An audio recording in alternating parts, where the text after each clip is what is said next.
కృష్ణుడు ఏదో తిరుగుబోతూ ఈవ్ టీజరు అమ్మాయిల వెంటబడ్డాడు.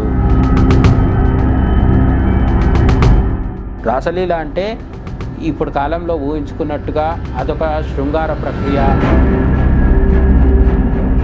ముస్లిమ్స్ ఇద్దరు 2 పెళ్ళిళ్ళు 3 పెళ్ళిళ్ళు అంటే 10 పెళ్ళిళ్ళు 20 పెళ్ళిళ్ళు చేసుకుంటే 20 మంది భార్యలు 30 మంది భార్యలు అని ముస్లిమ్స్ను మనం వేలెత్తి చూపిస్తున్నాం. కాకపోతే మీ చరిత్రలో శ్రీకృష్ణుడికి 16,000 మంది భార్యలు ఉన్నారు. నేను అదే చెప్తున్నా, కృష్ణుడు 8 మంది భార్యలు 16,000 మంది రాచకన్యలు వీళ్ళుంటే అది తప్పు అంటారు. రాముడికి ఒకే భార్య ఉంది అంటే ఇది తప్పు అంటారు.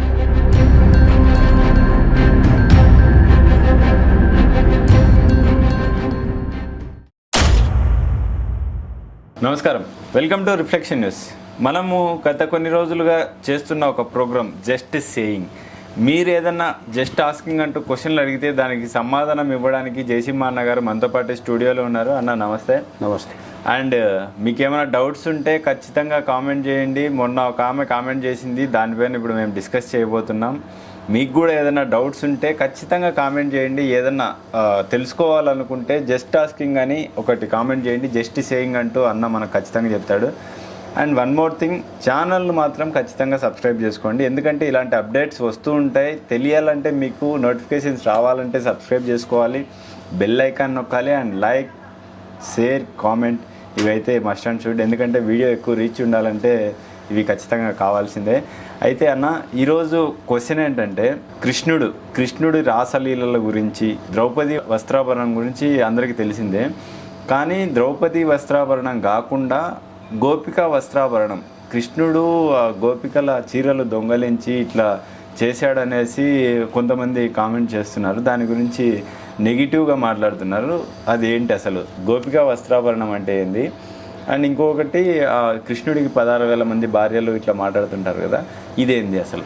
ఇప్పుడు మనకు 2 సమస్యలు. ఒకటి భాగవతం, భారతం, రామాయణం, ఇటువైపు పురాణాలు ఇవన్నీ ఒరిజినల్గా మనకు తెలియకపోవడం సమస్య, అజ్ఞానం. సినిమాలు సీరియల్ చూడడం వల్ల అర్ధజ్ఞానం వస్తుంది. అజ్ఞానం ఒకటి, అర్ధజ్ఞానం ఒకటి. అంటే సగం సగం నాలెడ్జ్ వస్తుంది.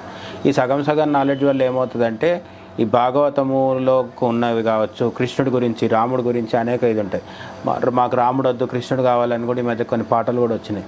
అంటే కృష్ణుడు ఏదో తిరుగుబోతూ ఈవ్ టీజరు అమ్మాయిల వెంటబడ్డాడు, ఇటువంటి అన్నీ చెత్త అంతా మనకు కొన్ని పుస్తకాల వల్ల, కొన్ని సినిమాల వల్ల, కొన్ని ఇతర సీరియల్స్, వెబ్ సిరీస్లు, ఇంకేదైనా కావచ్చు.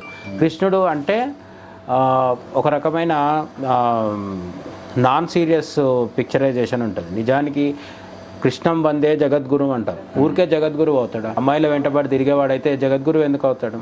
భగవద్గీత చెప్పలేడు కదా. కాబట్టి కృష్ణుడిని మనం అర్థం చేసుకోవడంలో పూర్తిగా తప్పు ఉంది. రెండోది, ఈ లైన్ ఇప్పుడు నేను చెప్పేది అండర్లైన్ చేసుకోవాల్సిన లైన్ ఏంటంటే, రాముడు ఎట్లయితే సీతాదేవిని పెళ్లి చేసుకొని ఏకపత్ని వ్రతుడుగా ఉన్నాడో, కృష్ణుడు అలాగే తన జీవితం మొత్తంలో ఎప్పుడు కూడా ఏ స్త్రీ వెంట పడలేదు. ఓకే. ఆయనకు 8 మంది భార్యలు, అష్టమహిషులు అంటారు. రుక్మిణి, సత్యభామ, జాంబవతి, మిత్రవింద, ఇట్లా 8 మంది భార్యలు ఉన్నారు. ఆ 8 మంది కూడా కృష్ణుడిని ఇష్టపడారు తప్ప కృష్ణుడు ఎవరి కోసం తాపత్రయపడలేదు. కృష్ణుడు ఎవరి కోసం కూడా తప్పించిపోలేదు. రెండోది, రాధాదేవితో ఆయనకున్నది కూడా స్వచ్ఛమైన ప్రేమే తప్ప దాంట్లో ఎటువంటి కామము లేదు. ఇక తర్వాత మనం 16,000 మంది గోపికలు అన్నారు కదా, ఆ గోపికలకు రాచకన్యలకు మధ్య తేడా ఏంటో మనం మాట్లాడుకుందాం. బట్ ఫస్ట్ మనం మాట్లాడుకోవాల్సింది ఏంటంటే, గోపికా వస్త్రాపహరణం, ద్రౌపది వస్త్రాపహరణం వేరు, గోపికా వస్త్రాపహరణం వేరు. వస్త్రాపహరణం అంటే మనం పదాలు తీసుకుంటే ఏంటంటే, వస్త్ర అపహరణం. అపహరణం అంటే దొంగిలించడం. వస్త్ర అంటే వస్త్రాలు, బట్టలు.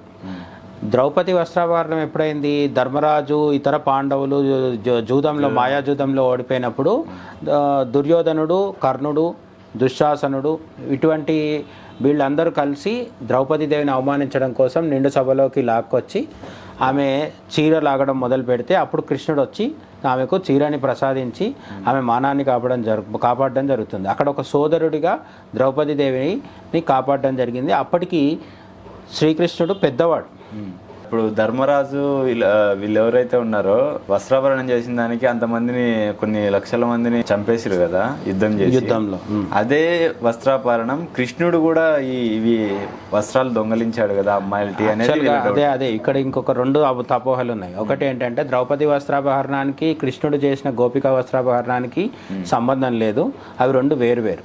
అది మాట్లాడుకునే ముందు మనకు ఫస్ట్ క్లారిటీ రావాల్సింది ఏంటంటే ద్రౌపది దేవి వస్త్రాలు లాగేసినందుకు, అంటే చీర లాగేసినందుకు కురుక్షేత్రం జరగలేదు.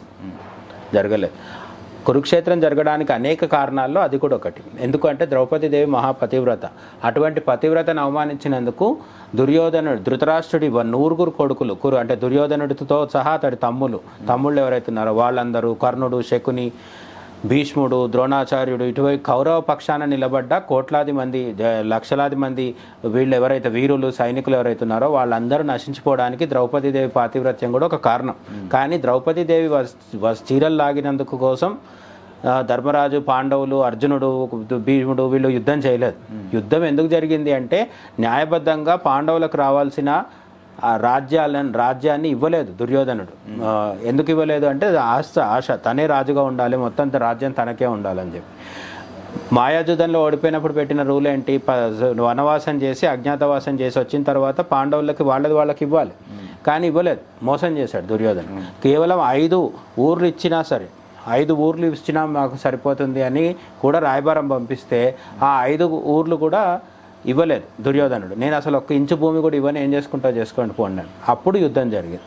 కాబట్టి యుద్ధానికి ద్రౌపదీదేవి ప్రత్యక్ష కారణం కాదు, ఆమె వల్ల యుద్ధం జరగలేదు. ఫస్ట్ అది. రెండోది ద్రౌపదీదేవి వస్త్రాపహరణం గురించి మనం మాట్లాడుకున్నాం కదా. ద్రౌపదీదేవికి అవమానం జరిగిన రోజుకి శ్రీకృష్ణుడు పెద్దవాడు, ఆయన బాలుడు కాదు. అప్పటికి ఆయనకు ద్వారకా నగరానికి వచ్చేస్తాడు. కంసుడిని చంపడం జరిగింది. అప్పటికి ఆయన పెద్దవాడు, మేజర్ అయిపోయింది, అంటే 18 years 20 years దాటేసినాయి. అప్పుడు ఆయన వచ్చి ద్రౌపదీదేవికి వస్త్రాలు ఇవ్వడం జరిగింది. అదొక కథ. అయితే ఈ గోపికా వస్త్రాపహరణం అనేది శ్రీకృష్ణుడి బాల్యంలో జరిగింది. శ్రీకృష్ణుడు పుట్టిన తర్వాత దేవకి వసుదేవులకి కారాగారంలో పుడతాడు, జైల్లో పుడతాడు, మనందరికి తెలిసిందే. పుట్టిన తర్వాత కృష్ణుడిని వసుదేవుడు తీసుకుపోయి నందుడి ఇంట్లో వదిలేస్తాడు, ఇక్కడ రేపల్లెలో వదిలేస్తాడు. అంటే శ్రీకృష్ణుడి బాల్యలీలలు అన్నీ జరిగేది ఇక్కడ యశోదమ్మ ఇంట్లో జరుగుతాయి. వాళ్ళు ఉండేది యమునా నదికి ఇటువైపు. యమునా నదికి ఒకవైపు కంసుడు ఉంటాడు, దేవకి వసుదేవులు ఉంటారు. అక్కడ కృష్ణుడు పుడతాడు. యమునా నది దాటి ఇటు వచ్చిన తర్వాత నందవ్రజం ఉంటుంది, అక్కడ కృష్ణుడు బాల్యం అంతా గడుస్తుంది. ఇంత దాదాపు ఒక 12 ఏళ్ల వరకు అని చెప్తారు. అంటే అక్కడ ఉన్నంత వరకు కూడా కృష్ణుడు కంసుడిని చంపడానికి యమునా నది దాటి ఇటువైపు వచ్చే వరకు కూడా కృష్ణుడు బాలుడు. ఇది మనం గుర్తుపెట్టుకోవాల్సిన విషయం. ఈ బాలుడిగా ఉన్నప్పుడే ఒకానొక సందర్భంలో ఈ గోపికా వస్త్రాపహరణం అనేది జరుగుతుంది. గోపికలు అంటే ఎవరు? గోపికలు అంటే ఈ రేపల్లెలో ఉన్న వాళ్ళు ఎవరైతే ఉన్నారో వీళ్ళు పాడి పంట, అంటే వీళ్ళకు ముఖ్యంగా వ్యవసాయం కంటే కూడా ఎక్కువ గోవులు ఉండేవి. గేదెలు, గోవులు, ఎద్దులు ఇవన్నీ ఉండేవి అన్నమాట. ఎవరికి? శ్రీకృష్ణుడి తండ్రి అయిన నందుడికి, యశోదకి కూడా గోవులు ఉండేవి, మిగతా వాళ్ళందరికీ కూడా గోవులు ఉండేవి. అందువల్లనే మనకు శ్రీకృష్ణుడు బాల్యలీలలో కృష్ణుడు వెన్న తిన్నాడని చెప్తాం కదా. ఎందుకు ప్రత్యేకంగా వెన్న తిన్నాడంటే వాళ్ళ ఇళ్లలో వెన్న, పాలు, పెరుగు సమృద్ధిగా ఉండేవి. ఎందుకంటే వాళ్ళ ఇళ్లలో వందలాది గోవులు ఉండేవి. కృష్ణుడు తన గోవులందరినీ తీసుకొని అడవికి వెళ్ళి వాటిని మేపుకొని తిరిగి రావడం అనేది కృష్ణుడి దినచర్య చిన్నప్పుడు. అట్లనే బలరాముడికేమో ఆయన ఆయుధం ఏంటి? నాగలి. ఎందుకు నాగలి అంటే ఈ నందవ్రజంలో ఉన్న వాళ్ళకి ఆవులు ఉండడంతో పాటు వ్యవసాయం కూడా ఉండేది. అందుకే బలరాముడి ఆయుధం ఏంటి అంటే నాగలి. బలరాముడు వ్యవసాయం చేసేవాడు, కృష్ణుడు గోవుల్ని మేపడము, పశుపాలన చేసేవాడు అనమాట. అందుకే మనం కృష్ణుడితో పాటు ఎప్పుడు మనకు ఎక్కడైనా సరే కనిపించేది ఏంటి? గోవు కనిపిస్తుంది తప్పకుండా. ఆ గోవు ఎందుకు కనిపిస్తుంది అంటే గోవుల చుట్టూ ఆ గోవుల్ని పెట్టుకొని ఆ గోవుల మధ్యలో ఉండడం కృష్ణుడికి చాలా ఇది. అందుకే హిందువులకి గోవు ఎందుకు పవిత్రమైంది అంటే కృష్ణుడికి గోవు అత్యంత ఇష్టమైంది. శివుడి ఆయుధం ఏంటి? శివుడి వాహనం ఏంటి? ఎద్దు. అంటే అది కూడా పశువు. ఆవు, ఎద్దు ఇవన్నీ ఒకటే జాతికి చెందినవి. రెండోది అమ్మవారికి సహస్రనామాల్లో కూడా అమ్మవారిని గోమాతగా పూజిస్తారు. గోమాత గుహజన్మభూ అని లలితా సహస్రనామాల్లో వస్తాయి. గోమాత అనే నామం ఉంది. లలితా సహస్రనామాల్లో అమ్మవారి 1000 నామాల్లో గోమాత అనే పేరు కూడా ఉంది. అంటే గోమాత ఎవరి స్వరూపం అంటే సాక్షాత్తు అమ్మవారి స్వరూపం అన్నమాట. హిందువులు గోవుల్ని పవిత్రంగా భావించడము, గోవు అని కాకుండా గోమాత అని ఎందుకు అంటున్నాం మనము అంటే స్వయంగా అమ్మవారి అంశ గోవులో ఉంది కాబట్టి మనం దాన్ని పవిత్రంగా భావిస్తున్నాం. సో మళ్ళీ కృష్ణుడి దగ్గరికి వస్తే కృష్ణుడు బాల్యం అంతా గోవుల మధ్య రేపల్లెలో గోవుల్ని పోషించి బతికే వాళ్ళు ఎవరైతే ఉంటారో వాళ్ళ మధ్యలో యాదవుల మధ్యలో పెరిగి పెద్దవాడయ్యాడు. అక్కడ ఈ గోవుల్ని కాచుకునే వాళ్ళు ఎవరైతే ఉన్నారో ఆ ఇళ్లలో ఉన్న అమ్మాయిలు ఎవరైతే ఉంటారో పెళ్లిగాని అమ్మాయిలు వాళ్ళు గోపికలు. ఈ గోపికలకి కృష్ణుడు అంటే ఇష్టం. అయితే ఇక్కడ మళ్ళీ ఇంకొక దుష్ప్రచారం ఉంది. పెళ్ళి అయిన వాళ్ళు కూడా భర్తలను వదిలేసి శ్రీకృష్ణుడిని ప్రేమించారని ఒక అబద్ధం చెప్తారు. కాదు, భాగవతంలో చెప్పింది ఏంటంటే పెళ్లి కాని కన్యలు ఎవరైతే ఉన్నారో వాళ్ళు శ్రీకృష్ణుడు తమకు భర్తగా కావాలని ఎవరిని పూజిస్తున్నారు? అమ్మవారిని పూజిస్తున్నారు, కాత్యాయని దేవిని పూజిస్తున్నారు. రుక్మిణి కళ్యాణం దీంట్లో కూడా ఒక ఇది ఉంటుంది. రుక్మిణీదేవి కూడా గౌరీదేవిని పూజిస్తుంది. అంటే అమ్మాయిలకు పెళ్ళి అవ్వకపోతే అమ్మవారిని పూజిస్తే పెళ్ళవుతుంది అనేది శాస్త్రం చెప్తుంది, వేదం కూడా చెప్తుంది. అమ్మవారిని పూజించడం అనేది వేదకాలం నుంచి ఉంది. రాముడు కృష్ణుడి కాలంలో కూడా అమ్మవారిని పూజించడం జరిగింది. కృష్ణుడు రాముడు కూడా అమ్మవారిని పూజించారు. అట్లనే ఆ కాలంలో ఉన్న మిగతా వాళ్ళు కూడా పూజించింది అనమాట. రుక్మిణీదేవి ఎట్లయితే కృష్ణుడు భర్తగా కావాలని పూజించిందో రేపల్లెలో ఉన్న గోపికలు కూడా కృష్ణుడు తమకు భర్తగా కావాలి, పతిగా కావాలని చెప్పి పూజించడం జరిగింది.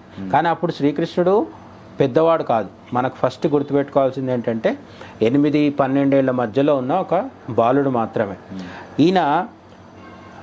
కానీ పరమాత్ముడు కదా, ఈయనకు అన్నీ తెలుసు. అయితే ఈ గోపికలు వీళ్ళు పెళ్లిగాని అమ్మాయిలు ఎవరైతే కన్యలు ఎవరైతే ఉన్నారో వీళ్ళందరూ పోయి కాత్యాయని దేవికి పూజ చేయడం కోసం అని ప్రతిరోజు నదిలో స్నానం చేసి అక్కడ నుంచి వెళ్ళి పూజ చేసి అమ్మవారికి తమ కోరికను చెప్పుకొని ఇంటికి రావడం అనేది వాళ్ళ దినచర్య. అయితే వీళ్ళు అంతా బాగానే చేస్తున్నారు. కానీ ఎక్కడ సమస్య వచ్చింది అంటే ఇప్పుడు ఈ కాలంలో ఆధునిక కాలంలో మనం అందరం చేస్తున్న తప్పు కూడా ఏంటంటే మనం స్నానం చేసేటప్పుడు ఒంటి మీద ఒక్క వస్త్రం కూడా లేకుండా స్నానం చేస్తున్నాం దిగంబరంగా, నగ్నంగా. అంటే ఒంటి మీద ఒక్క బొట్ట కూడా లేకుండా స్నానం చేస్తే అది చాలా పాపం అని శాస్త్రం చెప్తుంది. అందుకని మనం ఏం చేయాలి అంటే ఎవరమైనా సరే ఇప్పుడైనా అప్పుడైనా సరే, పైగా పూర్వకాలంలో ఏంటి చెరువులు, నదులు, బావుల దగ్గర చేసేవాళ్ళు కదా, బహిరంగంగా అందరికి కనిపించేటట్టు చేసేవాళ్ళు కాబట్టి కంపల్సరీ ఒంటి మీద ఒక వస్త్రం ఉంచుకొనే చేస్తారు. ఇప్పుడు బాత్రూమ్లు అంటే వాష్రూమ్స్ రావడం వల్ల మనం డోర్ క్లోజ్ చేసుకొని షవర్ కింద చేయడం వల్ల అవన్నీ పట్టించుకోవట్లేదు. కానీ శాస్త్రం మాత్రం ఒంటి మీద కనీసం ఒక వస్త్రం కట్టుకొని స్నానం చేయాలి అని చెప్తుంది ఎవరైనా సరే, స్త్రీ పురుషులు. ఈ గోపికలు చేసిన తప్పేంటంటే వ్రతం అంతా బాగానే చేసినారు, కానీ వ్రత ఫలితం దక్కకుండా ఉండడానికి ప్రత్యవాయం అనే ఒక పదం ఉంటుంది. అంటే మనం ఒక వ్రతం కోరికతో చేసినప్పుడు, ఏ కోరిక లేకుండా చేస్తే నష్టం లేదు. కానీ మనం దేవుణ్ణి ఒక కోరిక కోరుకొని ఆ వ్రతం చేసేటప్పుడు తప్పు చేస్తే, ఏదైనా పొరపాటు చేస్తే దానికి వ్యతిరేక ఫలితం వస్తుంది. ఇప్పుడు వీళ్ళు కూడా అటువంటి ఒక తప్పు చేస్తున్నారు. ఏంటంటే ఆ నదిలో నీళ్ళల్లో దిగి స్నానం చేసినప్పుడు వస్త్రాలన్నీ పూర్తిగా ఇప్పేసి అక్కడ పక్కకు పెడుతున్నారు. వీళ్ళు మొత్తం బట్టలన్నీ పక్కన పెట్టేస్తే వాళ్ళు నగ్నంగా ఉన్నట్టే కదా. ఈ నగ్నంగా ఉన్న స్త్రీలు దాంట్లో నదిలో దిగి నీళ్ళల్లో దిగి స్నానాలు చేస్తూ ఆ తర్వాత పూజ చేద్దామని వాళ్ళు అనుకుంటున్నారు. ఇది గమనించిన శ్రీకృష్ణుడు అప్పుడు ఆయన వయసు, నేను మళ్ళీ చెప్తున్నాను, రిపీట్ చేస్తున్నా, ఆయనకు 18 years, 20 years, 25 years లేవు. అప్పుడు ఆయన రేపల్లెలో ఉన్నదే చిన్నప్పుడు. కాబట్టి బాలకృష్ణుడు అక్కడికి రావడం జరిగింది. చూసి వీళ్ళకి పాపం అంటకూడదు, బట్టలు లేకుండా స్నానం చేసిన పాపం అంటకూడదు, అట్లనే వాళ్ళకు వ్రతం చేసిన ఫలితం దక్కాలి అని చెప్పి ఈయన ఏం చేస్తాడంటే అక్కడ ఉన్న బట్టలన్నీ తీసుకొని వెళ్ళి చెట్టు మీద కూర్చుంటాడు. కూర్చున్నప్పుడు వాళ్ళు చూసి బట్టలు అక్కడ లేవు అని చెప్పి అక్కడ నదిలోంచే అడుగుతారు నీళ్ళు, బట్టలు ఇవ్వమని చెప్పేసి. ఇవ్వను నేను, మీరు బయట వచ్చి చేతులు పైకెత్తి నన్ను వేడుకుంటే అప్పుడు ఇస్తాను అని చెప్తాను. ఇది చూడడానికి కొంచెం అసభ్యంగా, అశ్లీలంగా అట్లా అనిపిస్తుంది. కానీ నేను చెప్పింది ఏంటంటే కృష్ణుడు అప్పటికి చిన్నపిల్లవాడు, వీళ్ళు ఆయనని ప్రేమిస్తున్నారు. అంటే ప్రేమించడం అంటే ఇప్పుడున్న సినిమా భాషలో చెప్పే ఆ ప్రేమ అనే పిచ్చి పదం కాదు, వాళ్ళది భక్తితో కూడిన ప్రేమ. శ్రీకృష్ణుడిని వాళ్ళు పతిగా భావించి అమ్మవారిని కోరుకుంటున్నారు, మాకు ఆయన పతిగా ప్రసాదించమని చెప్పి. కాబట్టి ఆ గోపికలు అమ్మవారి పూజ చేస్తూ అక్కడ నగ్నంగా స్నానం చేయడం అనే పాపం చేయడం వల్ల ఆ పాపం పోవడానికి శ్రీకృష్ణుడు వచ్చి చెప్పింది ఏంటంటే, మీరు వచ్చి నాకు చేతులెత్తి నమస్కారం చేయండి అన్నారు. ఎందుకు? కృష్ణుడు పరమాత్ముడు, నారాయణ స్వరూపుడు. కాబట్టి శ్రీకృష్ణుడికి ఎప్పుడైతే చేతులెత్తి నమస్కారం చేస్తారో వీళ్ళకి ఆ పాపం పోతుంది, అట్లనే ఫలితం కూడా దక్కుతుంది అని మనకు భాగవతం చెప్తుంది అనమాట. మరి వాళ్ళు ఏం చేశారు గోపికలు అంటే, వచ్చి ఆయన చెప్పినట్టు నమస్కారం చేశారు, ఆయన బట్టలు ఇచ్చేసినాడు. తర్వాత వాళ్లకు వ్రత ఫలితం దక్కింది. ఆ దక్కినప్పుడే రాసలీల అనేది జరుగుతుంది అనమాట. రాసలీల అంటే ఇప్పుడు కాలంలో ఊహించుకున్నట్టుగా అదొక శృంగార ప్రక్రియ అని కాదు. రాసలీల అంటే భగవంతుడితో భక్తులు ఏమంటారు, లీనమైపోవడం, భగవంతుడిలో భక్తులు లీనమైపోవడం అనమాట. నేను అదే ఇంతకుముందు కూడా చెప్పినట్టు శ్రీకృష్ణుడి బాల్యంలో జరిగింది రాసలీల, యవ్వనంలో జరగలేదు. కాబట్టి అక్కడ ఒకే కృష్ణుడు అందరు గోపికలతో ఒక ఏకకాలంలో కనిపిస్తాడు అనమాట. రాసలీల అనేది జీవాత్మ పరమాత్మలో కలిసి చేసిన ఒక అద్భుతమైన నాట్యంగా, నృత్యంగా భావించాలి. దాంట్లో ఈ కాలం మనుషుల మధ్యలో ఉండే సాధారణ కామాన్ని ఊహించుకుంటే అది ఊహించుకునే వాళ్ళ దిగజారుడుతనం కావచ్చు, లేదంటే బలహీనత కావచ్చు తప్ప శ్రీకృష్ణుడికి గోపికలకు వచ్చే నష్టమేం లేదు. గోపికలది అత్యంత ఉన్నత స్థాయి ప్రేమ. అందుకే శాస్త్రం ఏం చెప్తుంది, పురాణాలు కూడా ఏం చెప్తున్నాయంటే, తపస్సు చేసేవాళ్ళు, జ్ఞాన మార్గాన్ని ఎంచుకున్న వాళ్ళు, కర్మ మార్గాన్ని ఎంచుకున్న వాళ్ళు, వీళ్ళందరికంటే కూడా గోపికలది చాలా మంచి భక్తి అని, చాలా గొప్ప మార్గము అని చెప్తున్నారు. ఎందుకంటే గోపికలకు శాస్త్రాలు చదువుకోలేదు, వాళ్లకు తపస్సు అంటే ఏంటో తెలియదు, ధ్యానం అంటే ఏంటో తెలియదు.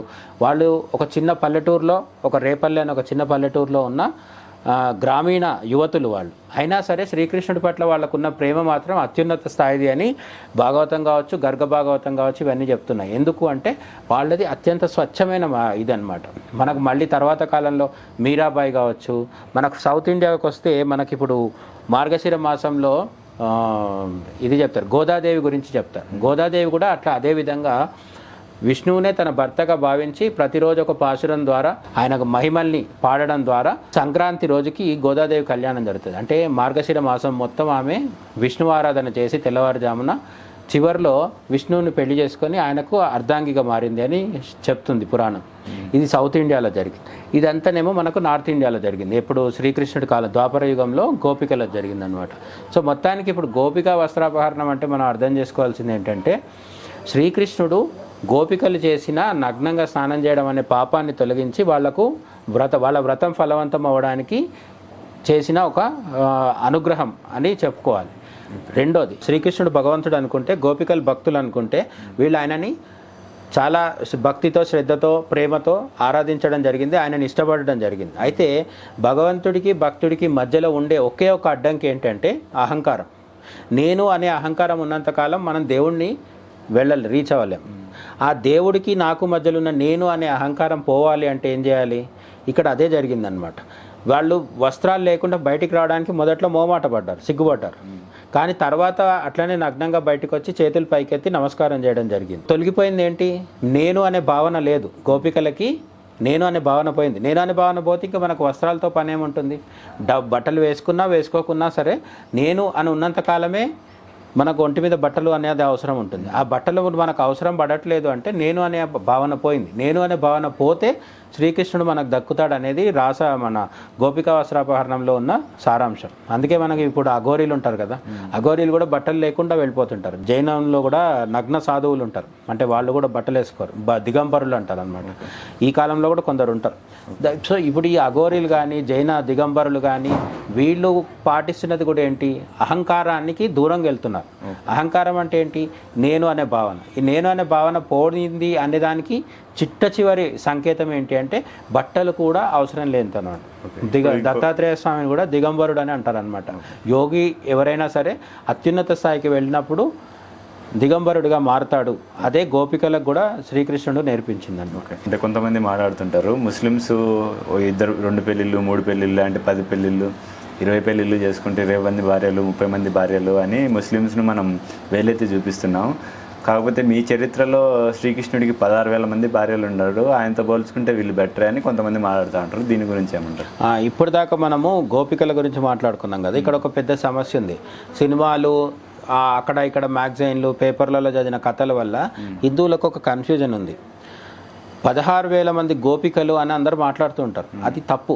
గోపికలు కాదు, 16,000 మంది రాచకన్యలు అనాలి. బాలకృష్ణుడు రేపల్లెలో ఉన్నప్పుడు గోపిక వస్త్రాపహరణం జరిగింది. వాళ్ళు నదిలో స్నానం చేస్తుంటే బట్టలు తీసుకెళ్ళడానికి మనం మాట్లాడుకున్నాం కదా, వాళ్ళు గోపికలు రేపల్లెలో ఉన్నవాళ్ళు. అయితే శ్రీకృష్ణుడు పెళ్లి చేసుకున్న 16,000 మంది ఎవరు అంటే, నరకాసురుడిని చంపిన తర్వాత, నరకాసురుడు ఎక్కడ ఉంటాడు, ప్రాగ్జ్యోతిషపురం అనే దగ్గర ఉంటాడు. చాలా దాని మీద రకరకాల చర్చలు ఉన్నప్పటికీ కొంచెం ఎక్కువ మంది చెప్పేది ఏంటంటే, ఇప్పుడున్న అస్సాం ప్రాంతంలో నరకాసురుడు రాజ్యం ఉండేది, దాన్ని ప్రాగ్జ్యోతిషపురం అంటారని చెప్తారు. అట్లా అక్కడ కాకుండా పాకిస్తాన్, ఇప్పుడున్న ఆధునిక పాకిస్తాన్ వైపు ఉంది అని 2-3 రకాల థియరీస్ ఉన్నాయి. ఏదేమైనా సరే శ్రీకృష్ణుడు సత్యభామ వెళ్ళి నరకాసురుడిని చంపిండు అనేది భాగవతం చెప్తోంది. నరకాసురుడిని చంపిన తర్వాత నరకాసురుడికి కంట్రోల్లో ఉన్న, నరకాసురుడి బంధించిన, ఇప్పుడు రావణాసురుడు సీతమ్మను ఎట్లయితే బంధించాడో ఆ విధంగా నరకాసురుడు 16,000 మంది, 16,000 కంటే ప్లస్ 16,000 ప్లస్ అనమాట ఇంకొంతమంది, వీళ్ళందరినీ వివిధ రాజ్యాల నుంచి ఎత్తుకొచ్చి అక్కడ ఉంచడం జరిగింది. వాళ్ళందరూ ఒకప్పుడు రాజకుటుంబాలకు చెందిన వాళ్ళు. అయితే ఇప్పుడు వాళ్ళ నరకాసురుడిని చంపిన తర్వాత వాళ్ళందరికీ విముక్తి లభించింది. కానీ తిరిగి మళ్ళీ వెళ్తే వాళ్ళని, ఆ రాజ్యంలో ఉన్న వాళ్ళ బంధువులు ఎవరైతే ఉంటారో, భర్తలు కావచ్చు, పెళ్లి కాని వాళ్ళు అయితే తల్లిదండ్రులు కావచ్చు, వీళ్ళు తిరిగి యాక్సెప్ట్ చేస్తారా అనేది మనం ఆలోచించాలి. ఎప్పుడు ఈ కాలం నుంచి కాదు, ఇది కలియుగం. ద్వాపర యుగంలో పరిస్థితి ఏంటి అని, ద్వాపరం దాకా కూడా వద్దు. నేనేమంటానంటే, ఇప్పుడు డైవర్స్లు కేసులు చాలా అవుతున్నాయి కదా, విడాకులు తీసుకొని కూడా స్త్రీలు పురుషులు విడిపోతున్నారు, భార్యాభర్తలు విడిపోతున్నారు, మళ్ళీ రెండో పెళ్ళిళ్ళు చేసుకున్నారు. స్త్రీలకు రెండో పెళ్ళి అనేది కావచ్చు, లేదా భర్త చనిపోతే విడోస్ ఎవరైతే ఉంటారో వాళ్లకు మళ్ళీ పెళ్లి చేసుకోవడం కావచ్చు, ఇవన్నీ ఇప్పుడు చాలా సర్వసాధారణంగా జరిగిపోతున్నాయి. బట్ ఒక 100 ఏళ్ల కింద మన దేశంలో జరిగేవా, చాలా కష్టంగా ఉండేది. 200 ఏళ్ల కింద అసలు ఊహించడానికి కూడా కష్టం. ఆ విధంగా మనం 5,000 సంవత్సరాల కిందట జరిగిన ద్వాపర యుగంలో జరిగిన నరకాసురుడి వధ అనే కథను ఊహించినప్పుడు అప్పటి పరిస్థితులు ఎట్లుండి ఉంటాయి. సో అప్పుడు సమాజంలో నరకాసురుడి చెరలో ఉండి బయటికి వచ్చిన స్త్రీలు ఎవరైతే ఉంటారో వాళ్ళకి గౌరవం ఉండదు, వాళ్ళని ఎవరు పట్టించుకోరు. ఈ పట్టించుకోకపోయినప్పుడు మరి వాళ్ళ పరిస్థితి ఏంటి? అప్పుడు కూడా శ్రీకృష్ణుడు రండి నేను మిమ్మల్ని పెళ్లి చేసుకుంటానని అనలేదు. నేను అదే కదా చెప్పింది. శ్రీకృష్ణుడు 125 సంవత్సరాలు జీవించిండు అని చెప్తారనమాట. ఈ 125 సంవత్సరాల శ్రీకృష్ణుడి జీవిత కాలంలో ఆయన ఒక్కసారి కూడా ఏ ఒక్క స్త్రీని కూడా నిన్ను పెళ్లి చేసుకుంటాను, నువ్వు నాకు నచ్చినావు, లేకపోతే నిన్ను చూసి నాకు మోహం కలిగింది అని ఎప్పుడూ అనలేదు. ఆయనకు అసలు అవసరం కూడా లేదు. శ్రీకృష్ణుడు సహస్రనామాల్లో అష్టాస్తరంలో మనకు ఒక నామం కూడా ఉంటుంది. ఆయన బ్రహ్మచారి అని కూడా చెప్తుంది శాస్త్రం. ఎందుకు బ్రహ్మచారి అంటుంది? ఇంతమందితో పెళ్ళిళ్ళు అయినాయి కదా అంటే, మనసులో ఆయన ఎప్పుడూ ఎవరిని కామించలేదు, ఆయన ఎవరిని కోరుకోలేదు, కాబట్టి ఆయన బ్రహ్మచారి అనమాట. కాబట్టి శ్రీకృష్ణుడి పట్ల దోషభావంతో చూస్తే అది పాపం. సో అది పక్కన పెడితే, ఇప్పుడు ఈ నరకాసురుడు చెర నుంచి బయటకు వచ్చిన 16,000 మంది గోపికలు అంటారు చాలామంది. కాదు, మళ్ళీ చెప్తున్నా, గోపికల పని అయిపోయింది. కృష్ణుడి బాల్యంలో ఉన్నవాళ్ళు గోపికలు, వాళ్ళని ఎవ్వరు బంధించలేదు, నరకాసురుడికి వాళ్ళకి సంబంధం లేదు. శ్రీకృష్ణుడు పెద్దగా అయిన తర్వాత రుక్మిణి, జాంబవతి, సత్యభామ వంటి వాళ్ళందరినీ పెళ్లి చేసుకున్న తర్వాత అప్పుడు శ్రీకృష్ణుడు నరకాసురుడిని వధించిండు సత్యభామతో సహా వచ్చి. అప్పుడు ఆయన చెరల నుంచి 16,000 మంది రాచకన్యలు బయటకు వచ్చినారు. ఈ రాచకన్యలకి ఒక గౌరవప్రదమైన జీవితం ఇవ్వడం కోసం, సమాజంలో వాళ్ళు పరువుతో బతకడానికి అవకాశం ఇవ్వడం కోసం శ్రీకృష్ణుడు వాళ్ళందరినీ పెళ్లి చేసుకుంటాడు. వాళ్ళు కోరుకుంటే. ఇక్కడ సమస్య ఏంటంటే, ఇప్పుడు మనం మాట్లాడుకున్నట్టు కొన్ని వర్గాల్లో నలుగురిని పెళ్లి చేసుకుంటున్నారు అని అంటున్నారు కదా. మన దేశంలో ఇప్పుడు వచ్చిన సమస్య ఏంటంటే, నలుగురిని పెళ్లి చేసుకోవడం తప్ప ఒప్ప అనేది కాదు. మన దేశంలో హిందువులు నలుగురిని పెళ్లి చేసుకోవడం కొద్దు అని చెప్తుంది ప్రభుత్వం. మన నెహ్రూ కాలంలో తీసుకున్న నిర్ణయం అది. హిందూ చట్టం ప్రకారం హిందువులు ఒక భార్యతోనే ఉండాలి. ఇంకొకరిని పెళ్లి చేసుకోవాలంటే వీళ్ళకి విడాకులు ఇచ్చి వాళ్ళని చేసుకోవాలి. క్రిస్టియన్లకు కూడా అదే రూల్, సిక్కులకు అదే రూల్, జైనులు, బౌద్ధులు, పార్సీలు అందరికీ ఒక్కొక్కసారి ఒకే భార్య ఉండాలి. ముస్లింలకు మాత్రం మన సెక్యులర్ కాంగ్రెస్ పాలనలో ఏం జరిగి వెసులుబాటు ఇచ్చిందంటే నలుగురిని చేసుకోవచ్చు అని చెప్తుంది. అది ఇప్పటికీ కూడా కొనసాగుతుంది. యూనిఫామ్ సివిల్ కోడ్ అనేది బీజేపీ ఎజెండాలో కావచ్చు, మోడీ ఎజెండాలో కూడా ఉంది. ఈ యూనిఫామ్ సివిల్ కోడ్ అనేది వస్తే మారబోయేది అదే అనమాట.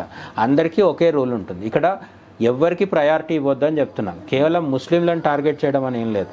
ఎందుకంటే ఒక వ్యక్తి నలుగురిని పెళ్లి చేసుకుంటే అప్పుడు వాళ్ళందరూ ఇబ్బంది పడాల్సి వస్తుంది. ఇప్పుడు హిందువులు ఎక్కువ మందిని ఎందుకు చేసుకోవద్దు అంటుంది అంటే, ఒక పెరిని పెళ్లి చేసుకొని ఇంకొకరిని కూడా పెళ్లి చేసుకుంటే ఇద్దరిలో ఎవరినో ఒకరిని నిర్లక్ష్యం చేస్తాడు, వాళ్ళని పోషించడం కుదరకపోవచ్చు, లేదంటే ఒకరిని వదిలేసే అవకాశం ఉంది. ఇటువంటి అనేక సమస్యలు దుష్పరిణామాలు ఉంటాయి. కాబట్టి భారతదేశంలో ముస్లింలు తప్ప మిగతా ఏ మతాల వాళ్ళకి ఎక్కువ పెళ్లి బహుభార్యత్వానికి అవకాశం లేదు. ఇక్కడ ఉంది, మీ ముస్లిం సమాజానికి మాత్రం ప్రస్తుతానికి ఉంది. ఇది ఈ చర్చ. అయితే అప్పుడు ఆ కాలంలో ద్వాపరంలో శ్రీకృష్ణుడు చెప్పింది ఏంటంటే, శ్రీకృష్ణుడి కాలంలో అందరికీ ఎక్కువ మంది భార్యలు ఉండేవాళ్ళు. ఎప్పటి ద్వాపర యుగం నుంచి ఎప్పటి వరకు ఈ మనకు స్వతంత్రం వచ్చి రూల్ మారే వరకు, అప్పటి వరకు అందరికీ కూడా ఇప్పుడు కూడా మనం కొంచెం వెనక్కి పోయి చూస్తే ప్రతి వంశం ప్రతి కుటుంబంలో కూడా తాత వాళ్ళ తండ్రికో ఇద్దరు భార్యలు ఉన్నారని మనం అందరం మాట్లాడుకుంటుంటాం కదా. కాబట్టి ఇద్దరు భార్యలో ముగ్గురు భార్యలో ఉండడం అనేది పెద్ద ఇదిగా, రామాయణ కాలంలో దశరథుడికి ముగ్గురు భార్యలు కదా. అందుకే రాముడు ఏకపత్ని వ్రతుడు అంటే గొప్పగా చెప్తారు. ఎందుకు ఆయన రాజు అయ్యుండి కూడా ఎక్కువ మందిని పెళ్లి చేసుకునే అవకాశం ఉండి కూడా చేసుకోకుండా ఒకే భార్యకి భర్తగా ఉంది. అందుకే ఆయనది ఏకపత్ని అనే వ్రతం, ఆయన వ్రతంగా పెట్టుకున్నాడు. మిగతా వాళ్ళకి అది లేదు. కాబట్టి కృష్ణుడికి 8 మంది భార్యలు ఉన్నారు, దశరథుడికి 3 భార్యలు ఉన్నారు. ఈ విధంగా చాలామందికి ఎక్కువ మంది భార్యలు ఉంటారు. ఇప్పుడు రాచకన్యల విషయానికి వస్తే 16,000 మంది రాచకన్యలు శ్రీకృష్ణుడిని వాళ్ళు కోరుకుంటే పెళ్లి చేసుకున్నాడు. ద్వాపర యుగంలో అది తప్పు కాదు. మనం కలియుగంలో కూర్చొని ద్వాపరయుగం గురించి మాట్లాడుకుంటే, కలియుగం ద్వాపరయుగం కాదులే కానీ 5,000 సంవత్సరాల కిందట జరిగిన సంఘటన ఏదైతుందో, పరిణామం ఏదైతుందో దాన్ని ఇప్పుడు కూర్చొని 2024లో కూర్చొని అప్పటి దాని గురించి మాట్లాడుకుంటే అది మనకు తప్పుగానే కనిపిస్తుంది. కానీ మనం అక్కడుండి ఆలోచించాలన్నమాట. కృష్ణుడు వాళ్ళందరినీ పెళ్లి చేసుకున్నది వాళ్ళ మంచి కోసం చేసుకున్నాడు. రెండోది, అంతమందిని పెళ్లి చేసుకున్న తర్వాత భాగవతమే ఏం చెప్తుందంటే, ద్వారకా నగరంలో ఈ 16,000 మంది భార్యలు ఎవరైతే ఉన్నారో వాళ్ళందరితో కృష్ణుడు 16,000 ఇళ్లల్లో ఒకేసారి కనిపించాడు అని కూడా చెప్తుంది. కృష్ణుడికి ఆ శక్తి ఉంది కాబట్టి పెళ్లి చేసుకోగలిగాడు అనమాట. కృష్ణుడు ఆ 16,000 మందిలో ఎవ్వరికి కూడా లోటు లేకుండా చూసుకున్నాడు. అది వీలైతే ఇప్పుడు కూడా అంత తెలివి ఉన్నాడు, అంత కృష్ణుడు అంత సత్తా ఉన్న వాళ్ళు ఎవరైనా ఉంటే చేసుకోవచ్చు. సో వాళ్ళకి ఇప్పుడు చేసుకునే వాళ్ళకి లింక్ కలిపే వాళ్ళకు సమాధానం అయితే దొరికిందని నేను అనుకుంటాను. ఎండాకాలంలో కూల్ డ్రింక్స్ తాగుతాం, చలికాలంలో కూర్చొని ఆ కూల్ డ్రింక్స్ తాగడంలో అప్పుడు ఎండాకాలంలో కూల్ డ్రింక్ తాగినోడిది తప్పు అన్నామంటే అది మూర్ఖత్వం అవుతుంది. చలికాలంలో ఉండి ఎండాకాలం గురించి మాట్లాడడంలో అర్థం లేదు. అక్కడ నుంచి ఏదైనా మంచి విషయం ఉంటే నేర్చుకోవాలి, కృష్ణుడి నుంచి రాముడి నుంచి మంచి విషయం ఉంటే నేర్చుకోవాలి. కానీ ఇప్పుడు ఇక్కడ కూర్చొని ఆ కాలం గురించి చర్చించేసి ఇప్పటి రూల్స్ అప్పుడు ఎందుకు వర్తించట్లేదు అంటే ఇది ఇప్పటి రూల్స్ కాబట్టి. ఇప్పుడు కారు ఉంది, గన్ ఉంది, ఏరోప్లేన్ ఉంది, అప్పుడు అవన్నీ లేవు. అప్పుడు రథాలు ఉండేవి, గుర్రాలు ఉండేవి. అవి మారినట్టే రూల్స్ కూడా మారుతుంది, న్యాయం కూడా మారుతుంది, ధర్మం కూడా మారుతుంటుంది అనమాట. అన్న ఇప్పుడు ఇంకొక డౌట్ వస్తుంది. ఇక్కడ మనం రాచకన్యల గురించి క్లారిఫై ఇచ్చినాము. అదే 16,000 మంది గోపికలని ఎవరైతే మాట్లాడుతున్నారో వాళ్ళు గోపికలు కాదు, రాచకన్యలని. ఆ 16,000 మంది గురించి అయితే క్లారిటీ వచ్చింది. అండ్ చిన్నప్పుడు గోపిక వస్త్రాభరణం అనే దాని గురించి క్లారిటీ వచ్చింది. ఇంకొక డౌట్ ఏంటంటే, ఈ 8 మంది భార్యలు ఎవరైతే ఉన్నారో శ్రీకృష్ణుడికి 8 మందిని ఎందుకు చేసుకోవాల్సి వచ్చింది, ఎందుకు చేసుకోవాల్సిన అవసరం వచ్చింది? ఒక్కరిని చేసుకుంటే సరిపోయేది కదా అనే దానికి కూడా ఆన్సర్ ఇచ్చేస్తే బెటర్. అదే అప్పటి సమాజంలో బహుభార్యత్వం ఉండేది. శ్రీకృష్ణుడి ఇక్కడ భారతము భాగవతం 2 తీసుకుంటే ఆ కాలంలో ప్రధానంగా 3 కృష్ణులు ఉండేవాళ్ళు. ఓకేనా, ఒక కృష్ణుడు మనకు తెలిసిన శ్రీకృష్ణ పరమాత్మ, ఇంకొక కృష్ణుడు ఎవరు అంటే వ్యాస భగవానుడు. వ్యాసుడు అనేది ఆయన పేరు కాదు, వేదాల్ని విభజించాడు కాబట్టి వ్యాసుడు అనే పేరు వచ్చింది, అది ఆయన బిరుదు. ఇప్పుడు మెగాస్టార్ అంటాం కదా, మెగాస్టార్ అనేది పేరు కాదు కదా, చిరంజీవి అనేది ఆయన పేరు. ఆ విధంగా బిరుదు వ్యాసుడికి భాగవతం వేదాలు 4గా విభజించినందుకు వ్యాసుడు అనే పేరు వచ్చింది, అదొక టైటిల్. ఆయన అసలు పేరు ఏంటి, కృష్ణ ద్వైపాయనుడు అని. ఒక ద్వీపంలో పుట్టాడు కాబట్టి ద్వైపాయనుడు. ఆయన పేరు కృష్ణుడు. ఎందుకంటే నల్లటి శరీరం అంటే ఏమంటారు, నీలమేఘ శ్యాముడు అని చెప్తారు కదా కృష్ణుడికి రాముడికి, అట్లా ఆ విధంగా ఈయన కూడా డార్క్గా ఉండేవాడు అనమాట. కాబట్టి వ్యాసుడి పేరు కూడా కృష్ణ, కృష్ణ పరమాత్ముడి పేరు కృష్ణ, వ్యాసుడి పేరు కృష్ణ. ఇంకా 3వ కృష్ణ ఎవరంటే ద్రౌపదీదేవి. ద్రౌపదీదేవి పేరు ద్రౌపది కాదు, ద్రుపదరాజు కుమార్తె కాబట్టి మనం ద్రౌపది అంటున్నాం. పాంచాలి అంటారు. ఎందుకు, చాలామంది పాంచాలి అంటే కూడా అదేదో పెద్ద మన సినిమాల పుణ్యమా అని. పాంచాలి అంటే సినిమా వాళ్ళు చేసిన వెకిలి కామెడీ వల్ల పాంచ్ అంటే అదేదో 5 కాదు. ఐదుగురికి భార్య కాబట్టి అనేది అక్కడ లేనేలేదు. పాంచాలి అంటే పాంచాల రాజ్య కుమారి అని అర్థం. పాంచాల రాజ్యానికి చెందిన ఒక రాకుమారి కాబట్టి ఆమె పాంచాలి. పాంచభద్రుక అంటారు కదా, పాంచాలి పంచభర్తృక అనేది డైలాగ్. అదే చెప్తున్నా కదా, సినిమా చేసే ప్రభావం అంత తీవ్రంగా ఉంటుంది. పంచభర్తృక అంటే 5 భర్తలు ఉన్నామే అని అర్థం. కానీ పాంచాలి అంటే పాంచ్లో 5 ఉందిగా, పాంచ్ అంటే 5 కాబట్టి అదేదో అంటే కొంతమంది ఏమనుకుంటున్నారంటే అది కామెడీకి వాడే పదం అని, కొంతమంది అదేదో భూత్ అని ఇట్లా అనుకుంటున్నారు. కాదు, పాంచాల రాజ్యం ఉండేది. ఆ పాంచాల రాజ్యం యొక్క రాకుమార్తె కాబట్టి ఆమె పేరు పాంచాలి. ద్రుపదరాజు కుమార్తె కాబట్టి ద్రౌపది. మరి ఆమె అసలు పేరేంటి? ఆమె పేరు కూడా కృష్ణ. ఇప్పటికి కూడా నార్త్ ఇండియాలో ఆడవాళ్ళకు కూడా కృష్ణ అని ఉంటుంది పేరు. ఓకేనా? రాజ్ కపూర్ భార్య పేరు కృష్ణ. కృష్ణవేణి కాదు, మళ్ళీ కృష్ణవేణి అంటే నది పేరు. సౌత్ ఇండియాలో కృష్ణతో కేవలం కృష్ణ అనే పేరు పెట్టుకునే సంస్కృతి మన దగ్గర లేదు, కానీ నార్త్ ఇండియాలో ఉంటుంది. నేను అదే ఉదాహరణ చెప్తున్నాను కదా. బాలీవుడ్లో ఉన్న రాజ్ కపూర్ అనే ఆయన భార్య పేరు కృష్ణ, ఆమె పేరు కృష్ణ కపూర్, ఆమె పేరు కృష్ణ. అటు ఇప్పుడున్న రణబీర్ కపూర్ వల్ల నాయనమ్మ. సో ఎందుకంటే ఇప్పుడు ఈ కృష్ణ అనేది 3 కృష్ణులు ఉన్నారు. కృష్ణ పరమాత్ముడు, వ్యాసుడు, ద్రౌపది. ఈ 3 కృష్ణులలో మనం మాట్లాడుకుంటుంది ఏంటంటే ఎందుకు ఈయన 8 మందిని పెళ్లి చేసుకోవాల్సి వచ్చిందని. ఒక కృష్ణుడికి 8 మంది భార్యలు కాదు, ఇంకో కృష్ణ అంటే ద్రౌపదికి 5 భర్తలు కూడా ఉన్నారు కదా. ఆ కాలంలో భారతదేశం అనేక సంస్కృతులతో ఉండేదన్నమాట. ఆ సంస్కృతుల్లో భాగంగా ఒక్కొక్కటి చోట బహుభర్తృత్వం ఉండేది, కొన్ని చోట్ల బహుభార్యత్వం ఉండేది. ఎక్కువ మంది భార్యలు ఉండేవాళ్ళు, ఎక్కువ మంది భర్తలు ఉండేవాళ్ళు. నేను చెప్పింది అదే. మనకు 1947లో స్వతంత్రం వచ్చి కొంత రాజ్యాంగంలో మార్పు చేర్పులు జరగడము, పార్లమెంట్లో కొత్త చట్టాలు తీసుకురావడం, ఇవన్నీ జరగక ముందు మన దేశంలో బహుభార్యత్వం విరివిగా ఉండేది. మన 50 ఏళ్ల కింద, 70 ఏళ్ల కింద, 100 ఏళ్ల కింద ఒక్కొక్కరికి 2-3 భార్యలు ఉండడం చాలా మామూలు విషయం. ఒకరు చనిపోయిన తర్వాత ఇంకొకరిని చేసుకోవడం, ఒకరిని విడిచిపెట్టి ఇంకొకరిని చేసుకోవడం అట్లా కాదు. ఒక ఏకకాలంలో 2 చేసుకోవడం ఇట్లా చాలా చోట్ల జరిగేది మన ఊర్లలో కూడా. కాబట్టి బహుభార్యత్వం మన దేశంలో ఉంది. అయితే గత 75 సంవత్సరాల నుంచి లేదు, క్రమంగా తగ్గుతూ వస్తుంది అన్నమాట. ఆ విధంగా కృష్ణుడిని చూసినప్పుడు కృష్ణుడు 8 మందిని చేసుకోవడం అనేది పెద్ద ఆశ్చర్యంగా. మరి రాముడు చేసుకోలేదు కదా అంటే, రాముడు ఏకపత్ని వ్రతం పెట్టుకున్నాడు. అది వ్రతం. వ్రతం అంటే ఏంటి? మనం తీసుకోవడం. ఇప్పుడు అయ్యప్ప స్వామి దీక్ష కూడా ఒక రకమైన వ్రతమే. అది తీసుకున్నారు కాబట్టి నల్లబట్టలు వేసుకోవడము, పొద్దున్న లేచి స్నానం చేసి పూజ చేయడము, మద్యానికి, మాంసానికి, ధూమపానానికి దూరంగా ఉండడము, ఇవన్నీ వ్రతం. ఈ వ్రతం అనేది ప్రతిరోజు ఉండదు. అట్లనే తీసుకునే ఇష్టం ఉన్న వాళ్ళే తీసుకుంటారు. అందరూ అయ్యప్ప స్వామి దీక్ష చేయట్లేదు కదా. ఆ విధంగా రాముడు ఏకపత్ని వ్రతం అనేది పెట్టుకున్నాడు. అందుకని రాముడికి ఒకే భార్య. కానీ కృష్ణుడికి అటువంటి వ్రతం లేదు. ఎందుకు లేదు అంటే, కృష్ణస్య స్వయం భగవాన్ అని చెప్తారు. అంటే సాక్షాత్తు శ్రీమన్నారాయణుడే భగవంతుడు శ్రీకృష్ణుడి రూపంలో అవతరించాడు. మరి రాముడు కూడా నారాయణుడే కదా అంటే, రాముడు విష్ణువే, కానీ రామావతారంలో వచ్చినప్పుడు మానవుడిగా ఉండి చూపించాడు. మనిషిగా ఉన్నప్పుడు ఆయన చూపించింది ఏంటంటే ఏకపత్ని వ్రతాన్ని మీరు కూడా ఆచరించండి అని మనకు ఆదర్శంగా ఉండడానికి చేశాడు. కానీ శ్రీకృష్ణుడు అట్లా కాదు. శ్రీకృష్ణుడు భగవంతుడు కాబట్టి ఆయన చాలాసార్లు విశ్వరూపం కూడా చూపిస్తాడు. చిన్నప్పుడు యశోదాదేవికి నోట్లో మన్ను తిన్నందుకు నోరు తెరువు అంటే లోపల ఏం కనిపించినాయి? మొత్తం భూమి, గ్రహాలు, సూర్యుడు, అంది విశ్వం మొత్తం ఆయన నోట్లో కనిపించింది. అట్లాంటి లీలలు ఎప్పుడు రాముడు చేయలేదు. రాముడికి కూడా ఆ శక్తి ఉంది, కానీ చేయలేదు. ఎందుకు? రాముడు మనిషిగా వచ్చాడు కాబట్టి మనిషిగానే ఉన్నాడు. శ్రీకృష్ణుడు మనిషిగా వచ్చినప్పటికీ దేవుడిగా ఉన్నాననే విషయం ఆయనకు ఎప్పుడు తెలుసు. దాన్ని దాచిపెట్టే ప్రయత్నం కూడా చేయలేదు. ఇక్కడ ఇంకొక వ్యక్తి మాట మాట్లాడుతుంటారన్న ఈ రాముడు గురించి. రాముడు ఏకపత్ని వ్రతుడు, భార్య మాత్రమే ఒకటి, గర్ల్ ఫ్రెండ్ చాలా మంది ఉన్నారు ఆయనకు అనేసి మాట్లాడుతుంటారు. ఒక రాజు కొడుకు ఇట్లా అనేసి. రాముడికా? అదే చెప్తున్నాను. అంటే వాళ్ళకు కడుపు ఉబ్బసం వచ్చినప్పుడు ఏదంటే అది చెప్తారు. దానికి ఆధారాలు అడిగితే చెప్పరు. పోనీ ఆధారాలు వాళ్ళు చూపించే ఎట్లుంటాయి అంటే, వాల్మీకి రామాయణం కాకుండా ఏవేవో దిక్కుమాలని అన్నీ చూపిస్తుంటారు. నేను అక్కడ చదివినా, ఇక్కడ చదివినా, అవన్నీ పట్టించుకోవాల్సిన అవసరం లేదు. హనుమంతుడికి కూడా సువర్చల అనే స్త్రీతో పెళ్లి జరిగింది అని కళ్యాణాలు చేస్తుంటారు. కానీ హనుమంతుడు అనగానే మనకు గుర్తొచ్చేది ఏంటి? బ్రహ్మచర్యం. ఆయన బ్రహ్మచర్యం. అట్లా రాముడు అనగానే గుర్తొచ్చేది ఏంటి? ఏకపత్ని వ్రతం. ఇంకా ఆయన ఏకపత్ని వ్రతుడే కానీ పెళ్లికి చేసుకోకుండా చాలా మందితో తిరిగాడంటే అది మాట్లాడేవాడి నోటి దూల తప్ప దానికి ఏం ఆధారాలు లేవు. తర్వాత ఏకపత్ని వ్రతుడు పెళ్లి చేసుకోకముందు చాలా మంది తిరిగాడు అనేసి మాట్లాడుతుంటారు. అంటే రాముడు పెళ్లి ఎప్పుడైంది? దాదాపు ఏమంటారు, టీనేజ్ పూర్తి కాగానే జరిగింది. ఆయన పెళ్లి కాకుండా ఉన్న సంవత్సరాలు ఎంత అంటే, ఆయన పెళ్లి ఇప్పటిలాగా 30 ఏళ్ళకో 35 ఏళ్ళకో జరగలేదు, చిన్నప్పుడే జరిగింది. సో పెళ్లి జరగక ముందు ఆయన ఎంతమందితో తిరగగలడు?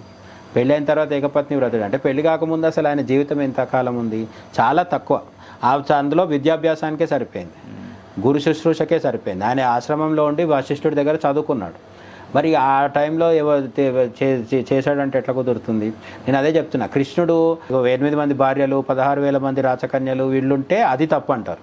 రాముడికి ఒకే భార్య ఉంది అంటే ఇది తప్పు అంటారు. వాళ్ళకి ఇక్కడిది ఎరికి ఎక్కడో ఒక దగ్గర కోడిగుడ్డు మీద ఈకలు వీకడం అనేది పనికి తప్ప అందులో పెద్ద సీరియస్నెస్ ఉండదు. బట్ రాముడికి సంబంధించిన వరకు ఆయనకి సీతాదేవి తప్ప ఇంకెవ్వరూ లేరు. సీతాదేవి లేనప్పుడు కూడా బంగారు సీతని విగ్రహాన్ని పక్కన పెట్టుకొని యజ్ఞం చేశాడు తప్ప ఇంకొకరిని పెళ్లి చేసుకోవాలనే ఆలోచన ఆయనకు రాలేదు. ఆయన రాజు కాబట్టి నిజానికి తలుచుకుంటే చేయగలిగేవాడు, ఎవరు అడ్డుకునేవాళ్ళు కాదు. పైగా రాముడి తండ్రి దశరథుడికే 3 భార్యలు కదా, కాబట్టి ఆయనకు అవసరం లేదు ఏకపత్ని వ్రతం పాటించాలని. కానీ ఆయన మనుషులందరికీ ఆదర్శంగా ఉండడం కోసం పాటించాడు. కృష్ణుడు 8 మందిని ఎందుకు పెళ్లి చేసుకున్నారంటే భాగవతంలో ఒక్కొక్క కథ తీసుకొని చూస్తే అక్కడ 8 మందిని పెళ్లి చేసుకోవడానికి 8 కారణాలు ఉంటాయి. ఎవరిని కూడా ఈయన వెళ్ళి బతిమలాడో లేదంటే ప్రాధేయపడో, ఈ మధ్యకాలంలో మోకాళ్ళ మీద కూర్చొని గులాబీ పూలు ఇస్తారు కదా, అట్లాంటి పిచ్చి వేషాలు ఎప్పుడూ వేయలేదు. కృష్ణుడుకి గులాబీ పూలు ఇవ్వాల్సిన అవసరం లేదు, ఎందుకంటే ఆయన కళ్ళే కమలాల్లాగా ఉంటాయంట. ఆయనను చూసి ఆయన 8 మంది భార్యలు కావచ్చు, ఇతరులు కావచ్చు, వాళ్ళందరూ మోహించారు తప్ప ఆయనని అసలు కృష్ణ అనే పదానికి అర్థం ఏంటంటే కర్షణ అనే పదం నుంచి వచ్చింది కృష్ణ. కర్షణ అంటే ఏంటి? ఆకర్షణలో కర్షణ ఉంటుంది కదా, ఆకర్షణ అంటే ఏంటి? అట్రాక్షన్. దేన్నైనా సరే లాగేసుకోదనే దాన్ని కృష్ణ అంటారు. కృష్ణుడు ఒకసారి కృష్ణ భక్తిలో ఒకసారి మునిగితే మనం లాగివేయబడతాం అన్నమాట. అందుకనే ఇస్కాన్ వాళ్ళు కూడా కృష్ణ భక్తిని ప్రచారం చేస్తుంటారు కదా. ఆ ఇస్కాన్ భక్తుల్ని మీరు గమనించి చూడండి. అట్లనే బెంగాల్కి వెళ్తే కూడా కృష్ణ భక్తులు చాలా ఉంటారు. ఇస్కాన్ అనే కాదు, బయట మనకి ఇప్పుడు గురువాయూర్లో కృష్ణుడు ఉన్నాడు సౌత్ ఇండియాలో. బెంగాల్కి పోతే కూడా చాలామంది కృష్ణ భక్తులు ఉంటారు. వీళ్ళందరూ కూడా ఒరిస్సాలో కావచ్చు కృష్ణుడి భక్తిలో ఎంత లీనమైపోతారంటే బృందావనం, మథురాకి వెళ్తే కూడా వాళ్ళకి కృష్ణుడే ప్రపంచం. ఒకసారి కృష్ణుడిని పూజించడం మొదలు పెడితే, భక్తితో ఆరాధించడం మొదలు పెడితే, కోరికల కోసం కాదు, కృష్ణుడే కోరిక. సో కాబట్టి కృష్ణ భక్తిలో మునగడం మొదలు పెడితే ఇంకా మళ్ళీ బయటికి రావాల్సిన అవసరం లేదన్నమాట. కృష్ణుడే మోక్షాన్ని ఇచ్చేస్తాడు, గోలోకానికి వెళ్ళిపోవచ్చు అని కృష్ణ భక్తులు చెప్తారు. కాబట్టి కృష్ణుడిని చూసి చాలామంది స్త్రీలు ఆ కాలంలో మోహించారు, ఆకర్షింపబడ్డారు. ఇప్పటికీ కూడా అది నడుస్తుంది. పురుషులు కూడా ఆకర్షింపబడతారు. అయితే పురుషులది భక్తిని మనం అట్లా చూడం, స్త్రీల భక్తిని అయితే అట్లా చూస్తారు కొంతమంది. నేనేం చెప్తానంటే ఇప్పుడు రుక్మిణీదేవి కథ తీసుకుంటే 8 మంది భార్యలో పట్టమహిషి ఎవరంటే పెద్ద ఆమె ఎవరంటే రుక్మిణీదేవి. రుక్మిణీదేవి కృష్ణుడు అంటే నాకు ఇష్టం అని చెప్పి కృష్ణుడి దగ్గరికి ఒక దూతని పంపిస్తుంది. పంపించి నన్ను పెళ్లి చేసుకోమని కోరుతుంది. కోరినప్పుడు శ్రీకృష్ణుడు వచ్చి పెళ్లి చేసుకుంటాడు. అట్లనే సత్యభామ తండ్రి అడుగుతాడు నా కూతుర్ని పెళ్లి చేసుకోమని. జాంబవతి తండ్రి జాంబవంతుడు, ఆయన కూడా నా కూతుర్ని పెళ్లి చేసుకోమని అడుగుతాడు. ఆ పిల్ల తండ్రి వచ్చి అడిగినప్పుడు చేసుకున్నాడు తప్ప కృష్ణుడు వెళ్ళి ఎవరిని అడగలేదు. అది 8 మందిని పెళ్లి చేసుకోవడానికి కారణము అదనమాట. ద్వాపరయుగం కాలంలో బహుభార్యత్వం ఉండడం పెద్ద తప్పేం కాదు. అర్జునుడికి కూడా ద్రౌపది కాకుండా శ్రీకృష్ణుడి చెల్లెలు సుభద్ర కూడా భార్య కదా. అర్జునుడి భార్య ద్రౌపది, అర్జునుడికే సుభద్ర కూడా భార్య. అట్లనే ఇంకా కూడా భార్యలు ఉన్నారు. ఎవరికి? అర్జునుడికి ఉలూచి అని ఒక భార్య ఉంది. అట్లా అర్జునుడికి కూడా 3-4 భార్యలు ఉన్నారు. సో మొత్తం అన్ని డౌట్స్ క్లియర్ అయినాయి అనుకుంటా మీకు. శ్రీకృష్ణుడికి బహుభార్యత్వం దానికి సంబంధించిన డౌట్ కానీ, శ్రీకృష్ణుడికి ఇప్పుడు ప్రజెంట్ ఉండే ముస్లిమ్స్కు లింక్ చేసిన దాని డౌట్ కానీ, మొత్తం అన్ని డౌట్ క్లియర్ అయినట్టు.